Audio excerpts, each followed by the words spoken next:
And we'll try and keep the tone of the whole lecture somewhat light-hearted and easy to understand.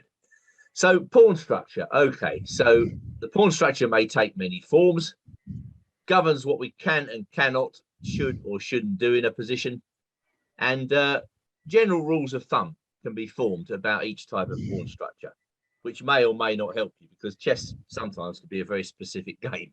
You can't just, narrow it down to rules of thumb. But nevertheless, pawn structure also guides us towards a plan. Now, have I missed anything out there? What do you think? It's a very brief list. I tried to, reduce it to the absolute minimum. To me, that's kind of a logical list, what we should be considering when we look at the pawn structure in any given game. Anybody got anything to add to that?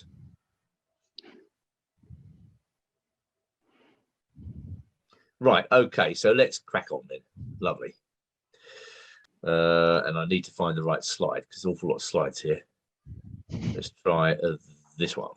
Yeah, okay. So we're going to start with a fairly simple example. This is a game from Lloyd's Bank Masters tournament back in 1984 between international master David Strauss, who I think was born in this country. He may even have been born in Loughton in Essex. And he's playing Grandmaster Danny King, who in 1984, I'm not sure whether he was a GM at that point, but it's quite an interesting game, and pawn structure makes a difference in this game. So, okay, off we go. And Strauss opened with his usual knight f3, and black played d5,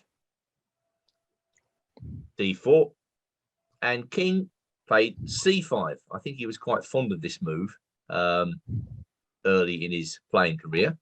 White played c4, black played e6, which is, of course, the Tarrasch variation of the Queen's Gambit. White takes on d5, and black takes back. So already we have got a somewhat controversial pawn structure at the start of the game. What is likely to happen here? Then anybody like to hazard a guess? What is likely to happen to the pawn structure pretty quickly in general? Black's going to get an isolated queen pawn. That's it.